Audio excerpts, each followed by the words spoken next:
हमारे साथ इस वक्त प्रेम शुक्ला जी, बीजेपी, आतिशी मारलेना जी, आम आदमी party, Mukesh Sharma ji, Congress, OP Singh ji, farmer DGP Uttar Pradesh. आप चारों को नमस्कार, चारों का स्वागत हमारे इस कार्यक्रम में। मुकेश शर्मा जी, क्योंकि प्रेम शुक्ला जी और आतिशी जी से हम शुरुआत इसलिए नहीं कर रहे हैं क्योंकि वो दोनों एक दूसरे पर, बीजेपी और आम आदमी पार्टी एक दूसरे पर आरोप लगा रहे हैं कि जो दिल्ली पुलिस है वो तो केंद्र सरकार के अधीन है, होम मिनिस्ट्री के अधीन है, और बीजेपी ये कह रही है कि दिल्ली सरकार की नाकामी इस तरह का दंगे का परिणाम है। लेकिन आप, क्योंकि दिल्ली के पुराने निवासी भी हैं, मुकेश शर्मा जी नेता भी हैं, बहुत अच्छी तरह से जानते समझते हैं, क्या लगता है आपको क्यों आखिर दिल्ली एक बार फिर से इस चिंगारी को भड़का देती है और ये दंगे के रूप में हमारे सामने आता है?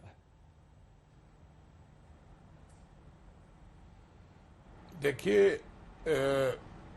ये बहुत संवेदनशील विषय है और मैं एक बात स्पष्ट तौर पर इससे पहले कि अपनी बात शुरू करूं, मैं दिल्ली के तमाम नागरिकों से, सभी फिरके के लोगों से हाथ जोड़ के कांग्रेस पार्टी की ओर से अपील करता हूं कि दिल्ली में शांति सबसे पहली चीज है और दिल्ली में शांति स्थापित रहनी चाहिए और किसी भी पक्ष को ऐसा कोई बयान नहीं देना चाहिए जिससे उकसाया जाए और बाकायदा इस मामले में कानून का सहयोग करना चाहिए।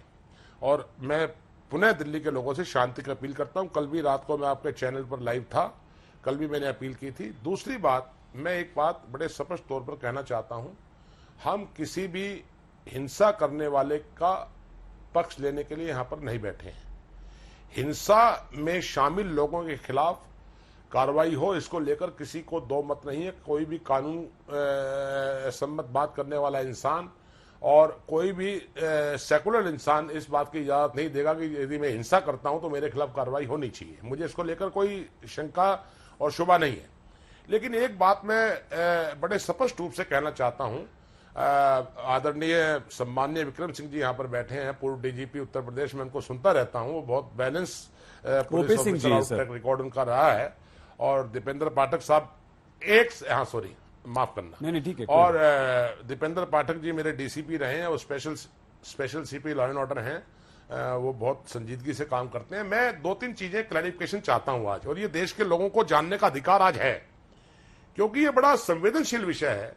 मोहन भागवत जी जो संघ प्रमुख हैं, उन्होंने हरिद्वार में एक स्पीच दी और कहा कि हम अहिंसक हैं। मैं बड़ा खुश हुआ, लेकिन उन्होंने कहा कि अहिंसा के साथ साथ लाठी लेकर चलना बहुत जरूरी हो गया है। अब आप अहिंसावादी हैं और लाठी साथ लेकर चलेंगे, यह डेफिनेशन मेरी समझ से बाहर है। दूसरी बात मैं क्लैरिफिकेशन ये चाहता हूं मुकेश जी कि क्या तलवार, मुकेश जी एक हथियार, एक मिनट मुकेश जी सुनिए, तलवार, मुकेश जी एक सेकंड, सर बहुत सम्मान के साथ बोलने दीजिए। मुकेश जी, आज क्यों ना हम उन कारणों पर चर्चा करें। देखिए, अब ये तो आप ये कह रहे हैं कि किसी के बयान से, सुनिए ना सर कुछ ऐसा, सर दिल्ली पे आ जाइए ना, क्यों किसी के ये, तो फिर तो सर बहुत बात निकलेगी, तो बहुत दूर तक जाएगी, खबरें खुदेंगी, तो गड़े मुर्दे निकाले जाएंगे, तो पता नहीं क्या होगा। अरे आप मुझे बोलने तो दें, मैं दिल्ली पे आ रहा हूं भाई।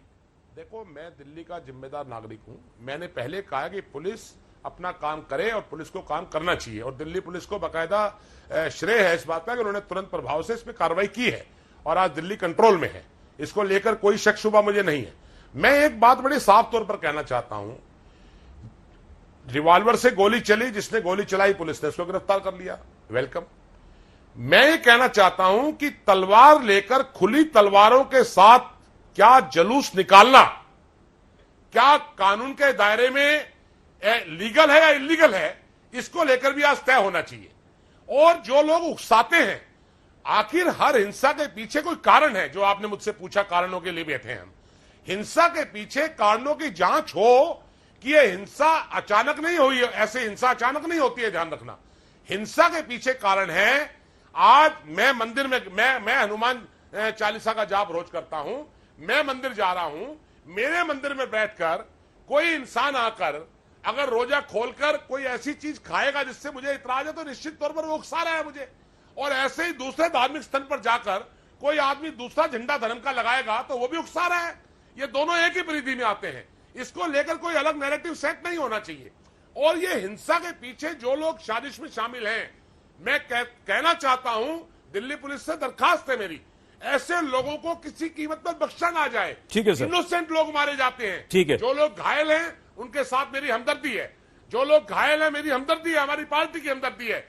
लेकिन ये इस दिल्ली में दूसरी बार ऐसी हिंसा हुई है और मैं कहना चाहता हूं, ये जो देश में एक नया नैरेटिव सेट कर दिया गया है, अजान होगी तो हनुमान चालीसा होगी।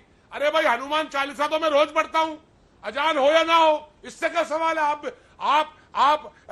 आप नमाज अदा करते हैं, क्या दिक्कत है किसी को? किसी को कोई दिक्कत नहीं। आपस में दिक्कत है उन राजनीतिक लोगों को जो अपनी राजनीतिक रोटियां सेकने के लिए इस प्रकार की हिंसा का समर्थन करते हैं।